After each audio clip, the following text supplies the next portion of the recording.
जय हिंद प्यारे साथियों। पीएनएसटी और एनएम की तैयारी कर रहे हो तो आप सभी साथी चैनल को सब्सक्राइब जरूर कर लीजिएगा। चलिए इस वीडियो में हम देखने वाले हैं बायोलॉजी के मोस्ट आईएमपी क्वेश्चन जो कि आप लोगों के प्रीवियस ईयर के एग्जाम में पूछे गए हैं।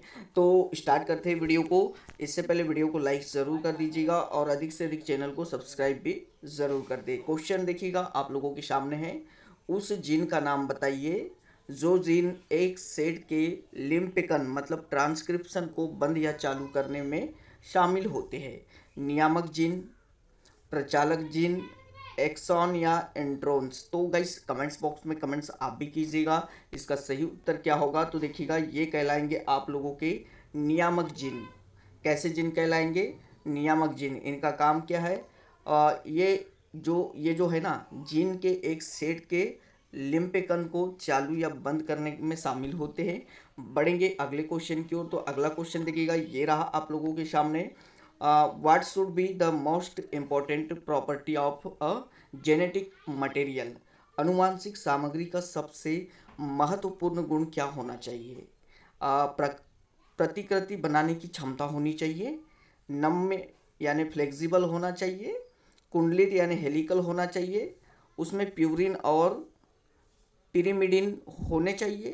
तो ये आप लोगों का है। तो इसका सही उत्तर क्या होगा गाइस? चलेगा क्या बोला है? अनुवांशिक सामग्री का सबसे महत्वपूर्ण गुण क्या होना चाहिए? ऑप्शन आप लोगों के सामने है। तो देखिए इसका सही उत्तर क्या है? इनमें जो है प्रतिकृति बनाने की क्षमता होनी चाहिए। Must have the ability to replicate. Okay, मतलब आनुवंशिक सामग्री का गुण होना चाहिए कि वो उसमें प्रतिकृति बनाने की क्षमता होनी चाहिए। चलिए बढ़ेंगे अगले क्वेश्चन की ओर। तो देखिएगा गाइस ये रहा आप लोगों के सामने। चलिए वीडियो आप लोगों को अच्छा लग रहा है तो लाइक ज़रूर कर दीजिएगा क्योंकि आप लोगों के एग्जाम के लिए ये सारे के सारे क्वेश्चन महत्वपूर्ण हैं। ओके चलेगा। आप लोग अगर इतने सारे क्वेश्चन कर लेते हो तो बहुत आप लोगों को हेल्प होगी। देखिए क्वेश्चन है biodegradable plastic that is produced by methylobacterium is. तो मिथाइलोबैक्टीरियम के द्वारा उत्पादित जैव निम्नीकरण प्लास्टिक है। मिथाइलोबैक्टीरियम के द्वारा उत्पादित जैव निम्नीकरण प्लास्टिक है। पॉली हाइड्रॉक्सीब्यूरेट या पॉलीप्रोपिलीन या फिर पॉलीस्टाइरीन या डेक्स्ट्रॉन। तो चलिए इसका उत्तर क्या हो जाएगा? तो गाइस इसका उत्तर आप लोगों का हो जाएगा पॉली हाइड्रॉक्सीब्यूरेट हो जाएगा। बढ़ेंगे अगले क्वेश्चन की ओर। तो अगला क्वेश्चन देखते गाइस ये रहा आप लोगों के सामने। Cry 3A gene encoding protein नियंत्रित करते हैं। Cry 3A gene encoding protein नियंत्रित करते हैं। तो इसका सही उत्तर देखिएगा गाइस क्या हो जाएगा? इसका सही उत्तर हो जाएगा आप लोगों का कोलोराडो आलू बीटल। ठीक है, कोलोराडो आलू बीटल हो जाएगा। बढ़ते हैं नेक्स्ट क्वेश्चन की ओर। नेक्स्ट क्वेश्चन देख लेते हैं। नेक्स्ट क्वेश्चन ये रहा आप लोगों के सामने। जीन ए और बी, ए और सी एवं बी और सी के बीच विनियम यानी क्रॉसिंग ओवर आवृत्तियाँ क्रमशः 8%, 15% और 23% है। गुणसूत्रों पर जीन का संभावित अनुक्रम क्या है? तो इनका अनुक्रम क्या है, किस प्रकार से ये जमेंगे? तो गाइस देखिए यहाँ पे ऑप्शन आप लोगों के सामने अलग अलग है। इनका जो हो जाएगा देखिएगा या तो BAC या CAB होगा। ठीक है, चलिए बढ़ेंगे अगले क्वेश्चन की ओर। तो अगला क्वेश्चन देखते हैं। किस पौधे की पत्ती के अर्क को डेंगू बुखार के दौरान ब्लड प्लेटलेट काउंट बढ़ाने के लिए उपयुक्त माना जाता है? किस पौधे की पत्ती के अर्क को डेंगू बुखार के दौरान ब्लड प्लेटलेट काउंट बढ़ाने के लिए उपयुक्त माना जाता है? नीम, तुलसी, पपीता, ताड़ या पाम। तो ये बहुत ही अच्छा क्वेश्चन है। तो इसका हो जाएगा आपका पपाया। पपीता को किया जाता है। ठीक है, चलिए बढ़ेंगे अगले क्वेश्चन की ओर। अगला क्वेश्चन देख लेते हैं हम लोग। चलिए इसको थोड़ा जूम आउट कर लेते हैं। क्वेश्चन काफ़ी आप लोगों का बड़ा लग रहा है। चलिए अब आगे चारों ऑप्शन आप लोगों के। तो देखिएगा लिनियस द्वारा दिए गए द्विजगत वर्गीकरण को वर्तमान में निम्न के कारण अपर्याप्त माना जाता है। लिनियस द्वारा दिए गए द्विजगत वर्गीकरण को वर्तमान में निम्न के कारण अपर्याप्त माना जाता है। क्या कारण है? बड़ी संख्या में जीव न ही पौधों या न ही जानवरों के अंतर्गत आते हैं। केवल प्रकाश संश्लेषक और गैर प्रकाश संश्लेषक पौधों में भेद न कर पाने, केवल प्रोकैरियोटिक और यूकैरियोटिक जीवों में भेद न कर पाने, या उपयुक्त सभी। तो इनका सही उत्तर आप लोगों का उपयुक्त सभी हो जाएगा। बढ़ते हैं अगले क्वेश्चन की ओर। चलिए, तो अगला क्वेश्चन देखिए, ये रहा आप लोगों के सामने। निम्नलिखित में से किस पौधे का पराग श्वसन संबंधी गंभीर समस्याओं के कारण के रूप में जाना जाता है? निम्नलिखित में से किस पौधे को पराग श्वसन संबंधी गंभीर समस्याओं के कारण के रूप में जाना जाता है? पार्थेनियम, लेंटाना या कीकर या ये सभी? तो कौन सा वो पौधे है? तो देखिए, ये पौधा है आप लोगों का पार्थेनियम। ठीक है, पार्थेनियम पौधा है। ओके, पार्थेनियम पौधे को पराग शोषण संबंधी गंभीर समस्याओं के कारण के रूप में जाना जाता है। बढ़ेंगे नेक्स्ट क्वेश्चन की ओर। तो नेक्स्ट क्वेश्चन देखिए, ये है आप लोगों के सामने। हार्मोन का सहक्रियात्मक क्रियापद निम्न की स्थिति को संदर्भित करता है। जब दो हार्मोन एक साथ कार्य करते हैं लेकिन विपरीत प्रभाव लाते हैं। जब दो हार्मोन एक साथ कार्य करते हैं और समान कार्य में सहयोग करते हैं। जब कई हार्मोन किसी एक कार्य को करते हैं। जब एक हार्मोन एक से अधिक कार्य को प्रभावित करता है। हार्मोन का सहक्रियात्मक क्रियापद निम्न की स्थिति को संदर्भित करता है। तो इसका उत्तर आप लोगों का देखिएगा क्या हो जाएगा। ये हो जाएगा, जब दो हार्मोन एक साथ कार्य करते हैं और समान कार्य में सहयोग करते हैं। बढ़ेंगे अगले क्वेश्चन की ओर। तो अगला क्वेश्चन देखते हैं गाइस। चलिए, अगला क्वेश्चन आप लोगों के सामने है। चलिए, क्वेश्चन है, क्या होता है जब भोजन में सूक्ष्म जीव वृद्धि को रोकने हेतु निर्जलीकरण द्वारा नमी की मात्रा कम की जाती है?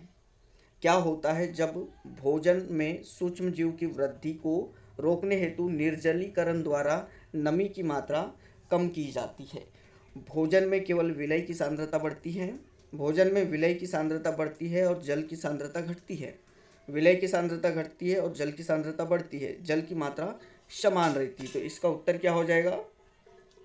चलेगा, तो इसका उत्तर आप लोगों का हो जाएगा, देखिएगा, भोजन में विलय की सांद्रता बढ़ती है और जल की सांद्रता घटती है। ठीक है, चलिए बढ़ते हैं अगले क्वेश्चन की ओर। तो अगला क्वेश्चन देख लेते हैं। चलिए, ये रहा आप लोगों के सामने अगला क्वेश्चन।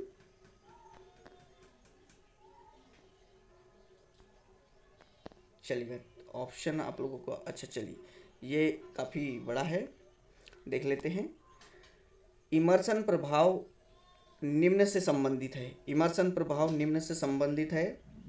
मोनोक्रोमेटिक प्रकाश की उपस्थिति में प्रकाश संश्लेषण की क्वांटमी लब्धि में वृद्धि। जब दो अलग अलग तरंगदैर्घ्य की रोशनी एक साथ प्रदान की जाती है तब प्रकाश संश्लेषण की क्वांटमी लब्धि में कमी। या फिर उच्च प्रकाश की तीव्रता की उपस्थिति में प्रकाश संश्लेषण की क्वांटमी लब्धि में कमी। या फिर जब दो अलग अलग तरंगदैर्घ्य की रोशनी एक साथ प्रदान की जाती है तब प्रकाश संश्लेषण की क्वांटमी लब्धि में वृद्धि। तो इसका सही उत्तर क्या हो जाएगा? चलिए, इसका सही उत्तर हो जाएगा आप लोगों का, जब दो अलग अलग तरंगदैर्घ्य की रोशनी एक साथ प्रदान की जाती है तब प्रकाश संश्लेषण की क्वांटमी लब्धि में वृद्धि। ठीक है, चलिए बढ़ेंगे अगले क्वेश्चन की ओर। अगला क्वेश्चन देखते हैं हम लोग। विभाजक कोशिकाओं का एक विशेष लक्षण है। विभाजक कोशिकाओं का एक विशेष लक्षण है बड़े अंतरा कोशिकीय स्थान, बड़ी रिक्तिका, मोटी कोशिका भित्तियाँ, या रिक्तिका विहीन सघन कोशिका द्रव्य। तो इसका सही उत्तर आप लोगों का हो जाएगा, विभाजक कोशिका का एक विशेष लक्षण है रिक्तिकाहीन सघन कोशिका द्रव्य। ओके, चलिए बढ़ेंगे अगले क्वेश्चन की ओर। तो अगला क्वेश्चन देखते हैं। निम्नलिखित में से किन वैज्ञानिकों की जोड़ी ने डीएनए प्रतिकृति की अर्ध रूढ़िवादी विद्या को साबित किया? मिलर और उरे ने, मेसल्सन और स्टाल ने, या ह्यूगो और कोरेंस ने, या हर्शे और चेस ने? तो इसका सही उत्तर आप लोगों का हो जाएगा, मेल्सन और स्टाल थे जिन्होंने डीएनए प्रतिकृति की अर्ध रूढ़िवादी विद्या को साबित किया। ठीक है, बढ़ेंगे अगले क्वेश्चन की ओर। तो अगला क्वेश्चन देखते हैं। निम्नलिखित में से कौन सा पारिस्थितिकी पिरामिड हमेशा सीधा होता है? चलिए, तो बायोमास और ऊर्जा दोनों का पिरामिड, संख्या के पिरामिड, या ऊर्जा का पिरामिड, या बायोमास का पिरामिड। तो ये हमेशा याद रखिए, ये क्वेश्चन आप लोगों को पूछता है। ऊर्जा का जो पिरामिड है वो हमेशा कैसा होता है? सीधा होता है। ठीक है, बढ़ेंगे अगले क्वेश्चन की ओर। तो अगला क्वेश्चन देखिएगा, ताजे फलों और सब्जियों में ऑक्सीडेटिव एंजाइम निम्न के लिए ऑक्सीजन का उपयोग करते हैं। ताजे फलों और सब्जियों में ऑक्सीडेटिव एंजाइम निम्न के लिए ऑक्सीजन का उपयोग करते हैं। ऑक्सीडेटिव एंजाइम, ठीक है, फलों और सब्जियों को ताज़ा रखने में इनमें से कोई नहीं। चयापचय करने हेतु, मेटाबोलाइज के लिए, या फिर फलों और सब्जियों की पोषक सामग्री के को बढ़ाने हेतु, तो किसके लिए यूज़ किया जाता है? देखिए, तो ये जो है आप लोगों को ताज़े फलों और सब्जियों में ऑक्सीडेटिव एंजाइम क्या करते हैं? चयापचय करने हेतु ऑक्सीजन का उपयोग करते हैं। ठीक है, मेटाबोलिस के लिए, मेटाबोलाइज के लिए। चलिए, बढ़ेंगे अगले क्वेश्चन की ओर। अगला क्वेश्चन देखिएगा, ओमनिसस सेलुला ए सेलुला को इनके द्वारा प्रतिपादित किया गया था। ओमनिसस सेलुला ए सेलुला को इनके द्वारा प्रतिपादित किया गया था, रॉबर्ट हुक, स्लेडन, विर्चाऊ या स्वान के द्वारा। तो ये आप लोगों का हो जाएगा विर्चाऊ के द्वारा। ठीक है, चलिए बढ़ेंगे अगले क्वेश्चन की ओर। तो अगला क्वेश्चन है, अर्धसूत्री विभाजन के किस चरण में गुणसूत्र के 4 स्ट्रैंड दिखाई देते हैं? अर्धसूत्री विभाजन के किस चरण में गुणसूत्र के 4 स्ट्रैंड दिखाई देते हैं? स्थूलपट यानी पैक्टिन, दवीपट यानी डिप्लोटिन, जाइगोटिन, या फिर पारगतिक्रम डाइकिनाइसिस। तो इसका उत्तर आप लोगों का क्या हो जाएगा? स्थूलपट। ओके, स्थूलपट आप लोगों का है। ओके, अर्धसूत्री विभाजन के स्थूलपट चरण में गुणसूत्र के 4 स्ट्रैंड दिखाई देते हैं। बढ़ते हैं आगे। तो आगे देखिएगा, मादा युग्मक में निम्नलिखित में से कौन सा युग्म गुणसूत्रों की अगुणित संख्या नहीं रखता है? मादा युग्मक में निम्नलिखित में से कौन सा युग्म गुणसूत्रों की अगुणित संख्या नहीं रखता है? बीजांडकाय और अंडा, बीजांडकाय और ध्रुवीय केंद्रक, बीजांडकाय और द्वितीयक केंद्रक, बीजांडकाय और सहायक कोशिका। तो चलिएगा, इसका सही उत्तर आप लोगों का हो जाएगा बीजांडकाय और द्वितीयक केंद्रक। ठीक है, चलिए, तो मादा युग्मक निम्नलिखित में से बीजांडकाय और द्वितीयक केंद्रक युग्म गुणसूत्रों की अगुणित संख्या नहीं रखता है। चल बढ़ेंगे अगले क्वेश्चन की ओर। तो अगला क्वेश्चन देखिए, ये रहा, निम्नलिखित में से कौन सा युग्मक एक प्राकृतिक फाइबर है? रेयान और जूट, रेयान और पॉलिएस्टर, जूट और सिल्क, सिल्क और पॉलिएस्टर। तो इसका उत्तर हो जाएगा आप लोगों का जूट और सिल्क। ठीक है, प्राकृतिक फाइबर। बढ़ेंगे अगले क्वेश्चन की ओर। अगला क्वेश्चन देखते हैं गाइस। तो ये है आप लोगों के सामने, बैक्टीरिया में देखे जाने वाले एक प्रकार के लैंगिक प्रजनन को खालिस्तान कहा जाता है। बैक्टीरिया में देखे जाने वाले एक प्रकार के लैंगिक प्रजनन को खालिस्तान कहा जाता है। पारक्रमण, रूपांतरण, संयुग्मन, या ये सभी। तो इसका सही उत्तर हो जाएगा संयुग्मन। चलिए बढ़ेंगे अगले क्वेश्चन की ओर। निम्नलिखित में से कौन सा कथन प्रकाशीय श्वसन के बारे में है? प्रकाशीय श्वसन C3 पौधों में होता है। C4 पद के दौरान निर्मित पहला यौगिक ऑक्सलो एसिटिक एसिड है। C3 पौधों में क्रॉन्ज एनाटॉमी होती है। C4 पौधों में प्रकाशीय श्वसन की कमी होती है। तो इसका उत्तर आप लोगों को याद रखना है, C3 पौधों में क्रॉन्ज एनाटॉमी होती है। क्या होती है? C3 पौधों में क्रॉन्ज एनाटॉमी होती है।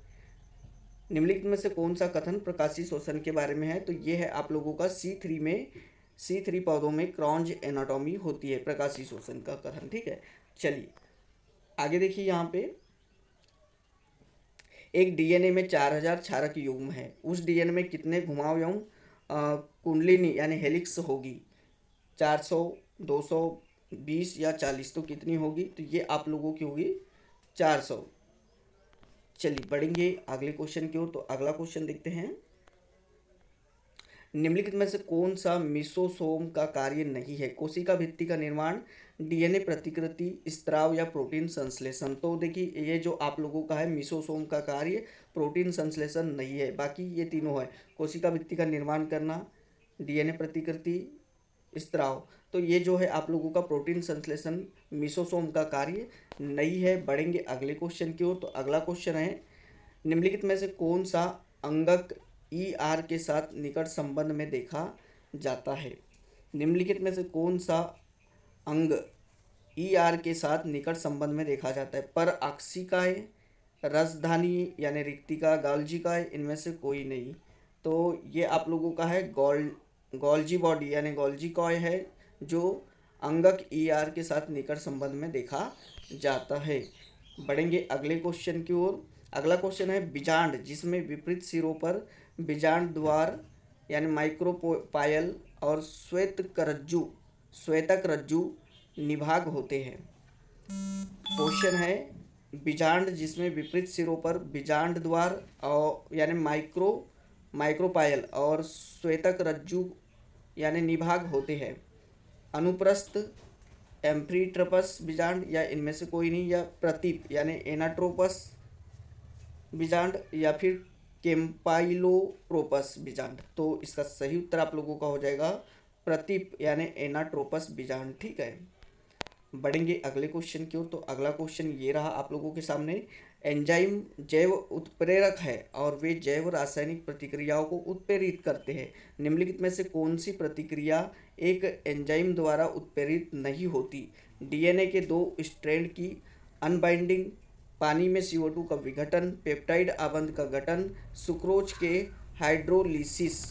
तो इसका सही उत्तर आप लोगों का क्या हो जाएगा, पेप्टाइड के आबंध का गठन। ठीक है, चलिए आगे बढ़ते हैं। तो आगे ये रहा आप लोगों का, ओजोन परत की क्षय के लिए मानव जिम्मेदार है। ओजोन परत के ह्रास के लिए निम्नलिखित में से कौन सा पदार्थ जिम्मेदार नहीं है। कार्बन टेट्राक्लोराइड, अमोनिया, क्लोरोफ्लोरोकार्बन या एरोसॉल। तो ये आप लोगों का कौन, अमोनिया जिम्मेदार नहीं है। ठीक है, बढ़ते हैं आगे। तो आगे देखिए क्वेश्चन आप लोगों का, डीएनए का स्ट्रैंड जो किसी भी चीज़ के लिए कोड नहीं करता है उसे खालिस्तान के रूप में संदर्भित किया जाता है। इंट्रॉन और exon, template strand, non coding strand या फिर कोडिंग स्ट्रैंड। तो ये आप लोगों का हो जाएगा कोडिंग स्ट्रैंड। बढ़ेंगे अगले क्वेश्चन की ओर। तो गाइस चलिए, ये रहा आप लोगों के सामने, राइबोसोम एक कोशिका में देखे जाने वाले 70S और 80S प्रकार के होते हैं। निम्नलिखित में से कौन सा S के संबंध में सही है। S केवल अवसादन गुणांक इकाई का प्रतीक है। यह केवल आकार का एक माप है। यह केवल घनत्व का माप है। उपयुक्त सभी। तो इसका उत्तर आप लोगों का उपयुक्त सभी हो जाएगा। ठीक है, चलिए बढ़ते हैं अगले क्वेश्चन की ओर। अगला क्वेश्चन आप लोगों का है, पौधों में पीढ़ी के विकल्प में एक बीजाणु उद्भिद यानी स्पोरोराइट, एक युग्मोभिद गेमेटोफाइट या इसके विपरीत के साथ विकल्पी होता है। निम्नलिखित में से कौन सा बीजाणु उद्भिद स्पोरोफाइट के लिए गलत है। पौधों में पीढ़ी के विकल्प में एक बीजाणु उद्भिद स्पोरोफाइट यानी एक युग्मोभिद गेमोफाइट या इसके विपरीत के साथ विकल्पी होता है। निम्नलिखित में से कौन सा बीजाणु उद्भिद स्पोरोफाइट के लिए गलत है। पाइनस में बीजाणु उद्भिद स्पोरोफाइट प्रभावी होता है। बीजाणु उद्भिद स्पोरोफाइट हमेशा द्विगुणित होता है। यह हमेशा स्वतंत्र और प्रकाश संश्लेषक होता है। यह बीजाणु उत्पन्न करता है। तो इसका उत्तर आप लोगों का हो जाएगा, यह हमेशा स्वतंत्र और प्रकाश संश्लेषक होता है। तो गाइस यह थे आप लोगों के मोस्ट आईएमपी क्वेश्चन जो कि प्रीवियस ईयर के एग्जाम में आप लोगों को पूछे गए थे। फिर मिलेंगे हम लोग इसी प्रकार के शानदार और लेटेस्ट वीडियो पर साथ। चैनल को सब्सक्राइब नहीं किया है तो सब्सक्राइब जरूर कर लीजिएगा, बेल आइकन को प्रेस कर दे ताकि आने वाले सभी लेटेस्ट वीडियो आप लोगों को सबसे पहले मिले। थैंक यू साथियों।